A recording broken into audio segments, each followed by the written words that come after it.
Hello and welcome. My name is Alan, and we are back with more news and politics from around the world. This is for the 19th day of June 2023, Monday. Alright, right off the top here. This is from the week. Russia reportedly tried to assassinate a high value CIA asset in Miami. I don't know how much it is propaganda, how much it is truth, what situations we got, but let's take a look at this here. Russia tried unsuccessfully to assassinate a valuable CIA informant in Miami. A former high-ranking Russian intelligence official named Alexander Potayev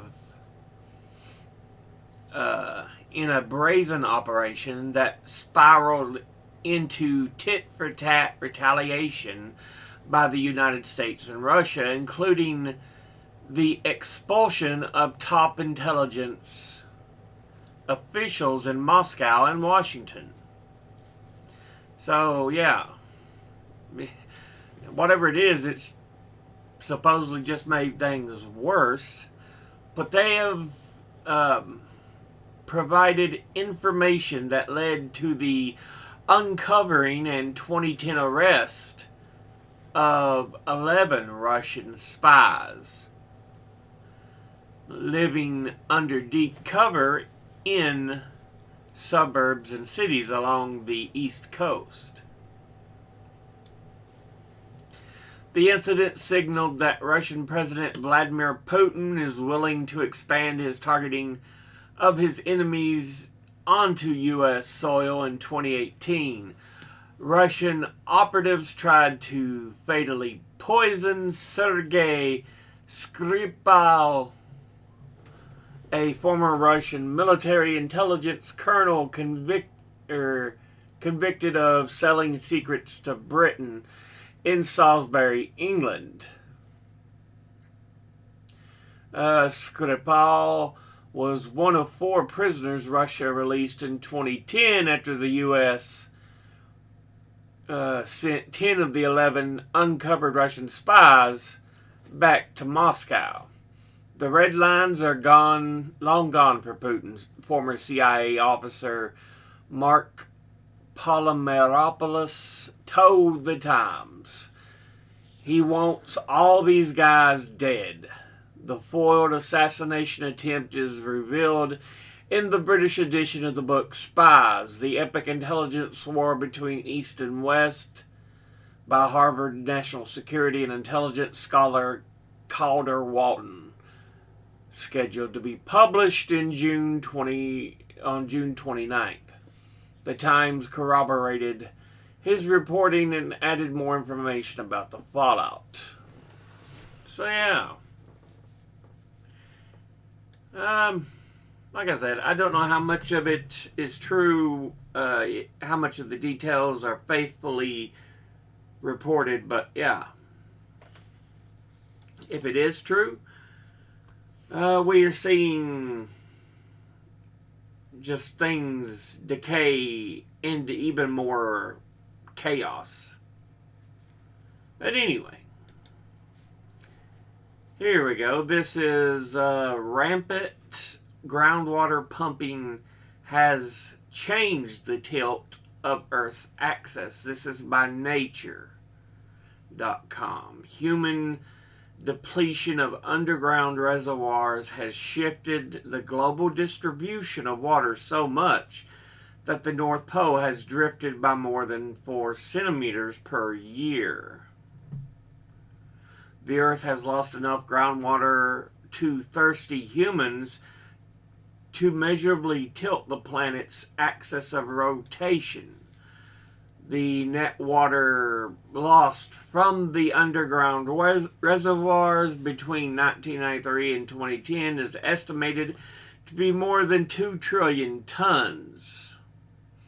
That has caused the geographic North Pole to shift at a speed of 4.36 centimeters per year, researchers have calculated. The results appeared in the 15th of June in Geophysical Research Letters. I don't know how much of this is actually correct, but I mean, we often hear stories about the axis shifting and everything on the Earth. The tilt of the axis, which is any celestial object spins, tends to be stable, but the small changes can occur when large masses shift location inside a planet and on its surface. Every mass moving around the surface of the Earth can change the rotation axis. It says Ki Weon Seo, a geophysicist at Seoul National University.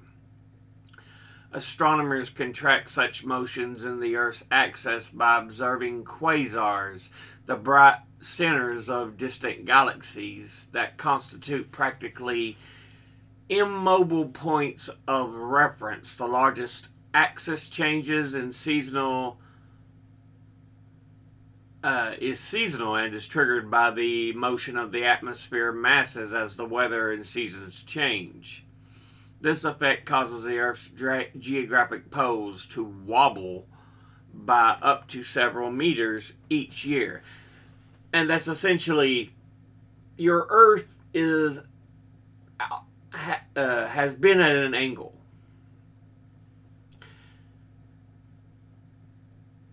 In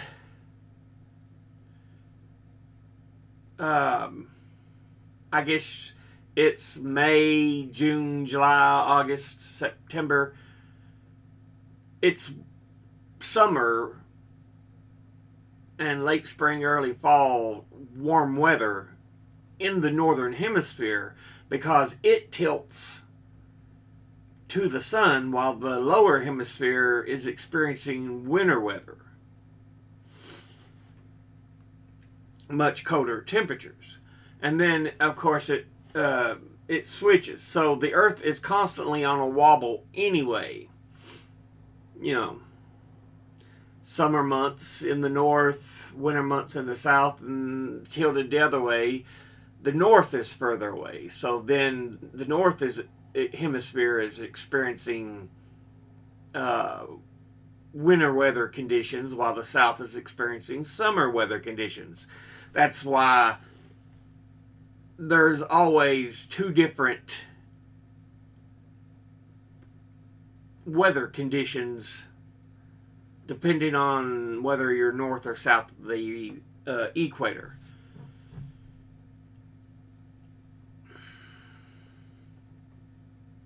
You know, in Argentina and Chile, it can be winter while it is mid-July. And it'll be summer in the northern half of the Earth. But of course, like I said, there's always that tilt. Thus the wobble.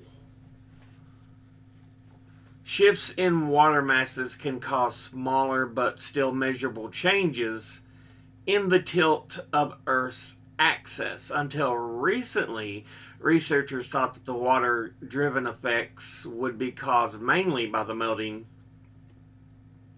of glaciers and ice caps. But when Seo and his collaborators tried to model the Earth's water content to account for how much the axis has tilted, they could not fully explain the data. Adding the effects of changes in surface reservoirs did not help, said Seo. So I just scratched my head and said, probably one effect is groundwater.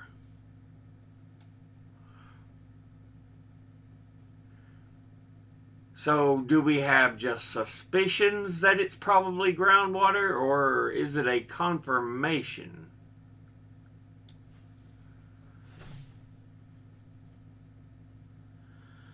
I mean, I know you look at the tonnage and the weight of water, I could see it.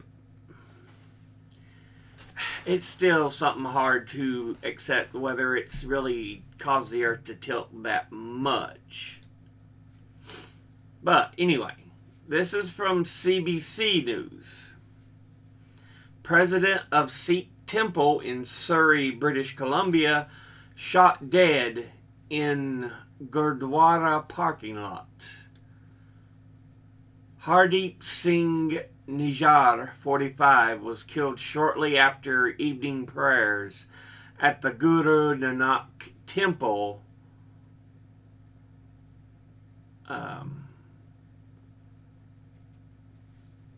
after evening prayers at the Guru Nanak Temple ended.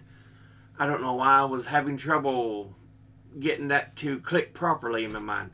The president of the Guru Nanak Sikh Gurdwara in Surrey, BC, British Columbia, Canada, was shot dead inside a car Sunday night in the temple's busy parking lot in what police are saying is a targeted killing.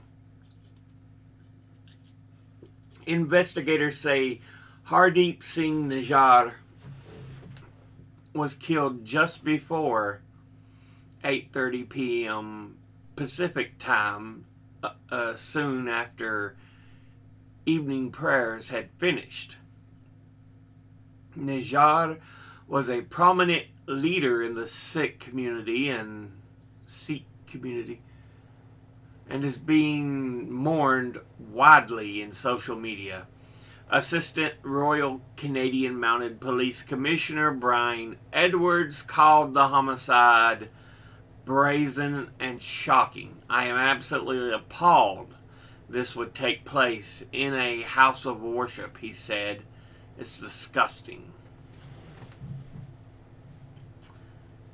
So yeah. The Sikh religious leader in Canada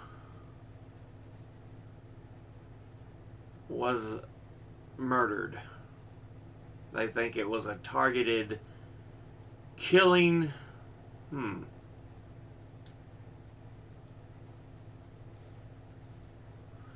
But here's a piece of history from World News Video. Today is June the 19th, 2023, which is also known as Juneteenth. And this video talks about why, what happened. But yeah, it's basically, it's an interesting story. Play. 5. 2.5 years after the Emancipation Act ended slavery in Confederate States. Major General Gordon Granger and Union soldiers delivered the news that slavery had ended to 250,000 people who were still enslaved in Texas.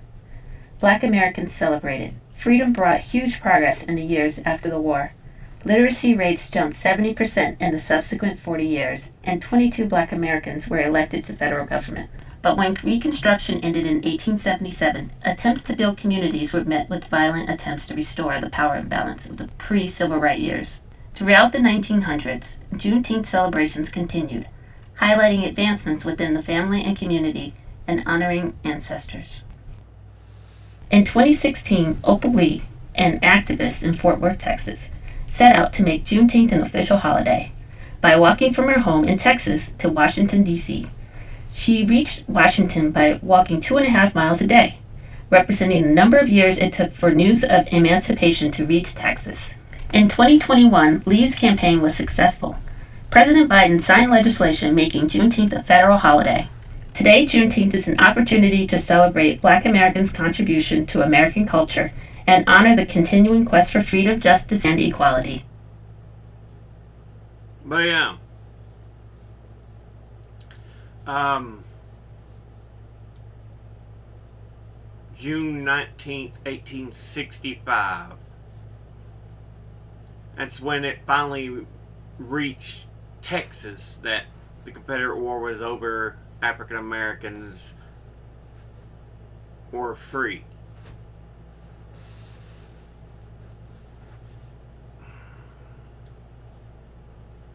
So it was several days, because you got to remember, there was no telephones, no telegraph.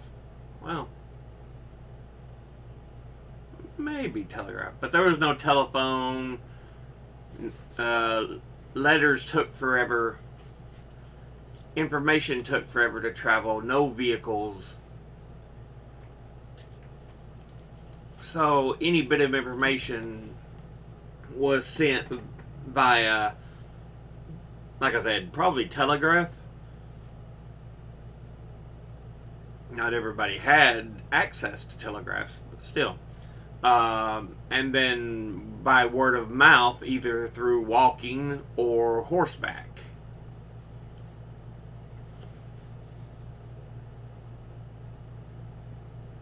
But yeah, it's so yeah, you got to think about this. Even though the war had already ended, there was still a lot of people who didn't know it had ended up finished. You know, the Civil War had ended and slaves were freed. So yeah, this is about Anthony Blinken's meeting with Chinese President Xi Jinping.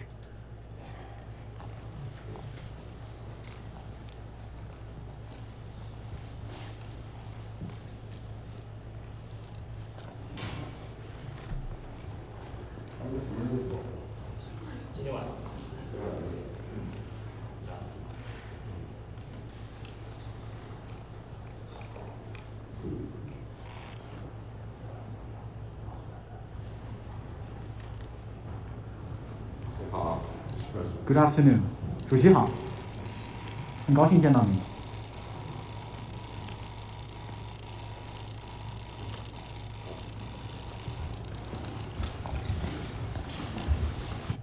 I think diplomacy must always be an available tool in government.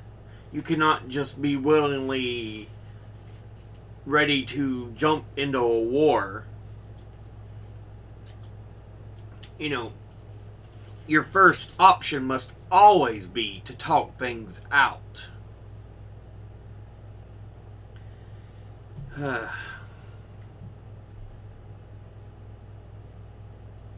But sometimes you're left with no options.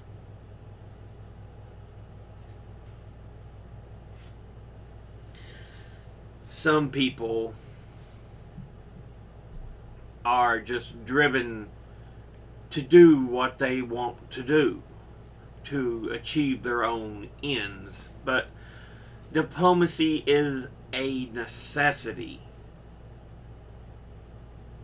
The ability to have, you know, peaceful talks.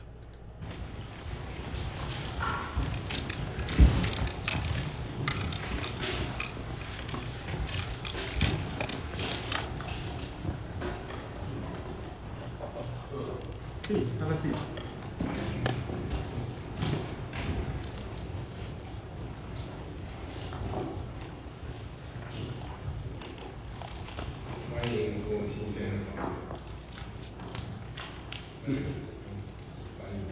Mr. Secretary, welcome to China. 翻译主任和秦刚多委员自己们呢进行了长时间的会谈。这个总体上，这个双方谈的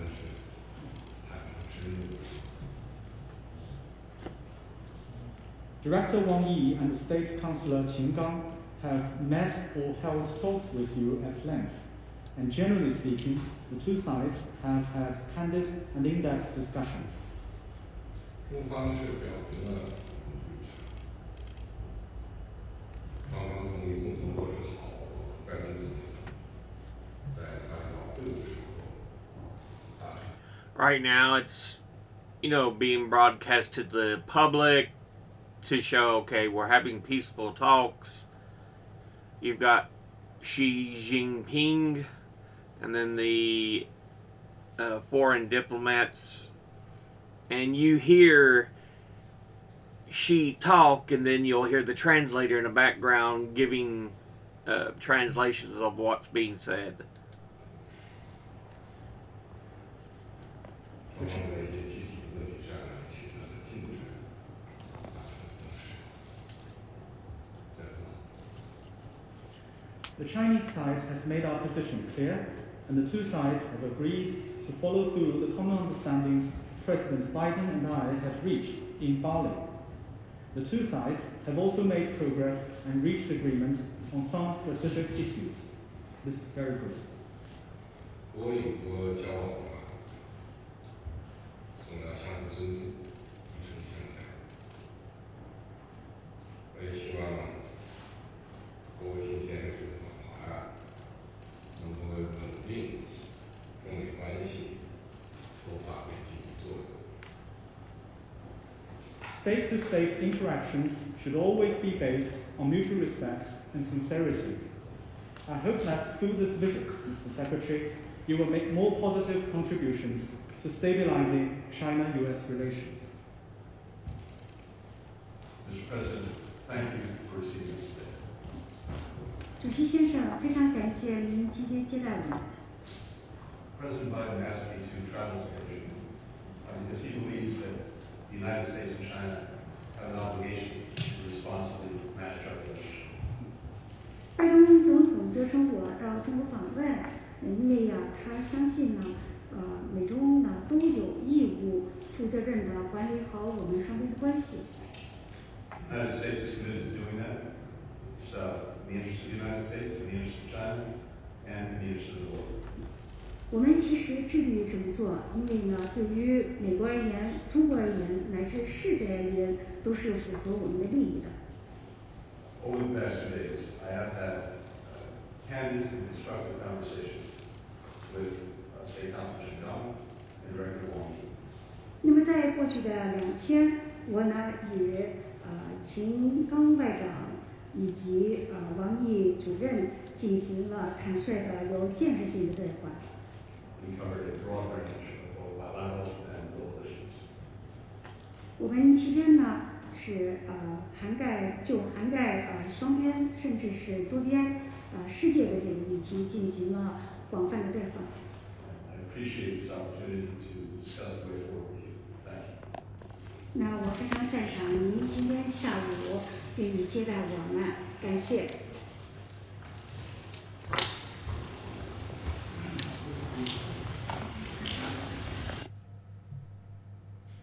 So yeah, we get a look at the introduction between Blinken and Xi. But yeah, I know they talked about a number of things. Taiwan,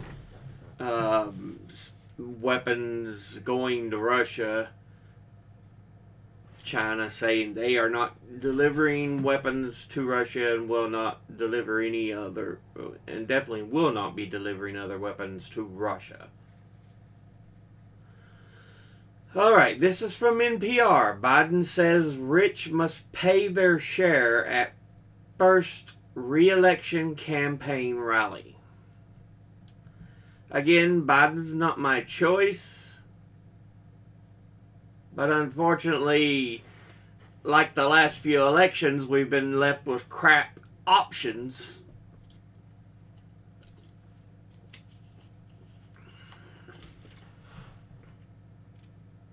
But yeah. This, though, I can agree with him on. The rich must pay their fair share. Now, whether he really decides to hold them accountable, that's a different story. Because as much as certain right-wing news channels try to paint him as a left-wing lunatic or communist, he's capitalist as can be. Middle-of-the-road capitalist. It's just the way it is. This is from The Independent. Trump denies having secret document about attacking Iran despite unclassified tape recording. Yeah, former President Donald Trump denied that he ever possessed a secret document about attacking Iran, despite the fact a recording exists that had him discussing a document he kept from his presidency. Trump spoke in an interview with Fox News anchor Bret Baier at his property in Bedminster, New Jersey, less than a week after he pleaded not guilty to 37 charges for in a federal court in Miami for his arraignment. So yeah, I ain't gonna register. Anyway, this is from the New Republic. Republicans aren't even hiding their war on young people. A new GOP budget scheme would force the next generation to work longer and guarantee them an unlivable planet. And we know that apparently on their 2024 docket is to take away any option for universal free lunch to children in school. Yeah. I still don't understand why anyone would want to vote Republican. Again, I'm not a fan of Democrats, but God no, I don't want to vote Republican. They're the party of hate. And, just let me kiss the ass of the rich. Screw the average American. That is what their party is. In Samuel Beckett's 1953 play, Waiting for Godot, the foppish aristocrat Pazzo reflects on his own angst and sadness, lamenting, "Let us not then speak ill of our generation. It is not unhappier than its predecessors. Let us not speak well of it either. Let us not speak of it at all." These lines of theatrical absurdism were written during a short period of comparative wealth equality. One partner, usually the man, could earn enough with a single salary to buy a home and a car, see the doctor, and go to work every day without the existential dread of climate change making his life unlivable. Those coming of age in the 1950s and 60s in America would likely earn more than their parents, live in greater comfort, and die at an older age. We've already seen this change. Now, working people, it's not guaranteed they're going to make more than their parents. Usually both partners must be working, not just one. And we've even seen the average age drop. So people are not living as long as they were. And it's all out of greed. A lot has changed since Beckett first wrote his lines. Never in American history has a generational divide in wealth and outlook been so pronounced. Americans are dying younger and poorer than their parents, and they are more likely to live their last few decades in chronic pain and more likely to live in debt.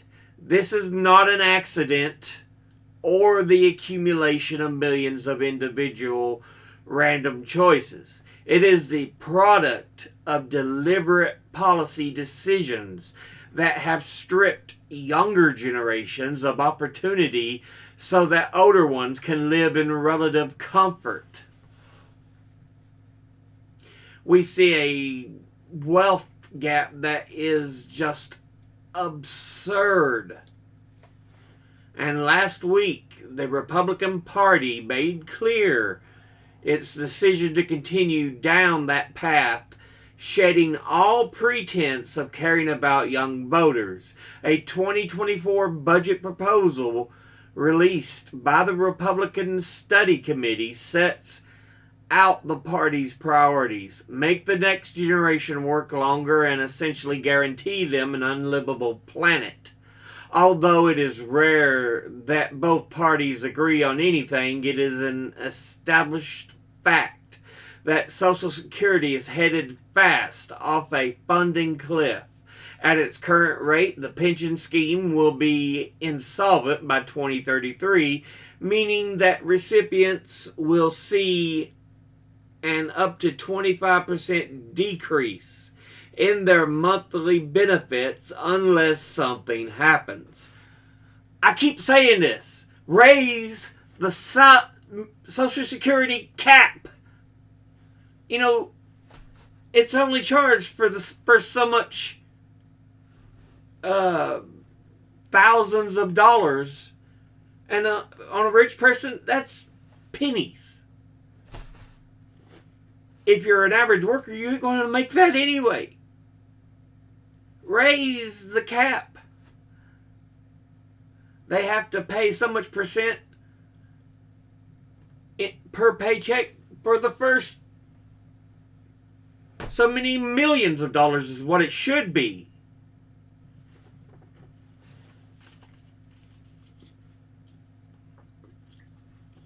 And it would strengthen Social Security. There are two ways of fixing this problem. One is increase revenue so that the fund has more money and can pay for the increasing number of retirees. The second is to raise the age of full retirement, which is at 67 is already 3 years above the OECD average. A third, less palpable solution to Republicans would be to increase immigration so there is a larger ratio of workers to retirees.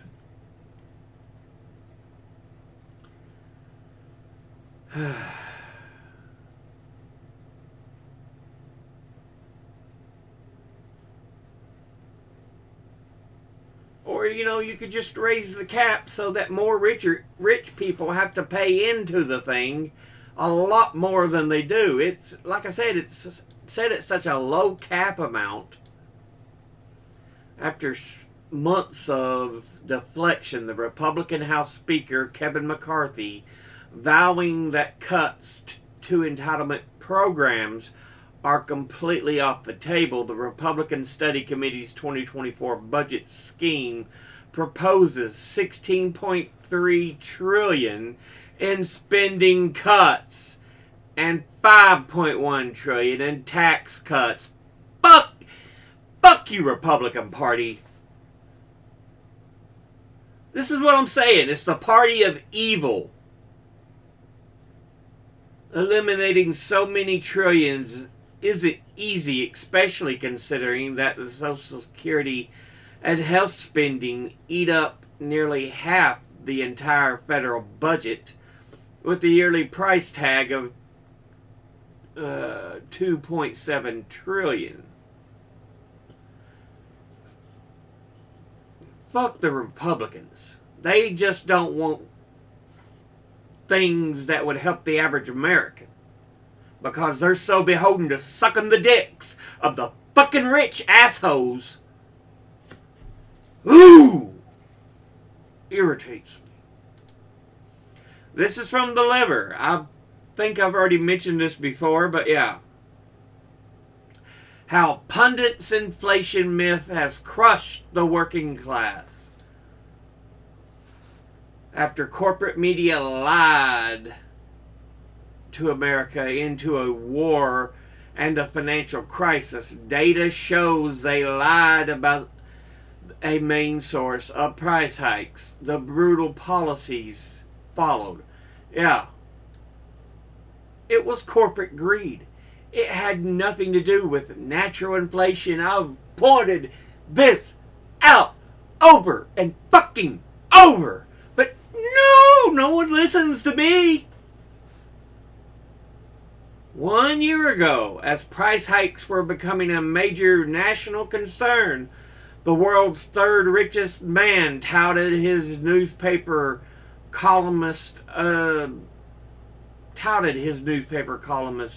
asserting that corporate profits were not a driving force behind inflation, blaming temporary COVID-19 pandemic aid instead. While Washington Post owner Jeff Bezos and others were trying to steer the inflation discourse away from a focus on business profiteering, there was already data showing that most of the price increases Americans were experiencing could be attributed to larger corporate profit margins. Price gouging. As I've mentioned over and fucking over. But no, I don't know what the fuck I'm talking about, clearly. This is the last thing we want to talk about. End off on something more interesting. NASA spacecraft captures image of ghostly lightning on Jupiter.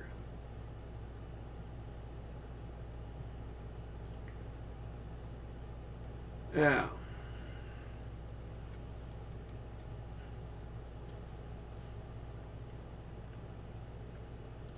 A NASA spacecraft captured an eerie glow of lightning inside a swirling vortex on Jupiter.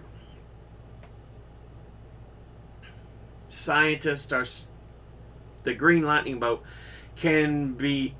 was seen inside one of the many vortices that cluster near Jupiter's North Pole. Scientists are still trying to understand many facets of Jupiter, the largest planet in our solar system, including its massive storms and how lightning and lightning-like events occur on the gas giant. Yeah, Jupiter's famous for the big spot, which turns out it's a storm that's been swirling for so long. But they saw lightning strikes toward the North Pole of Jupiter.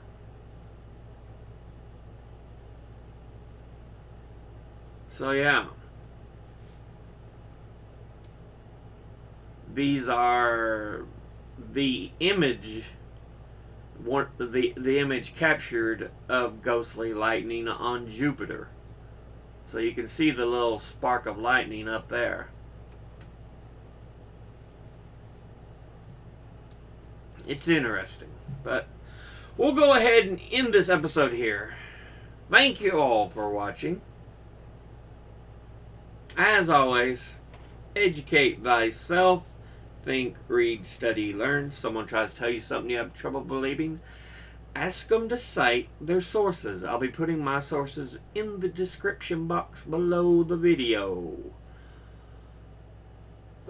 I'll see you all in the next one. Until then, later.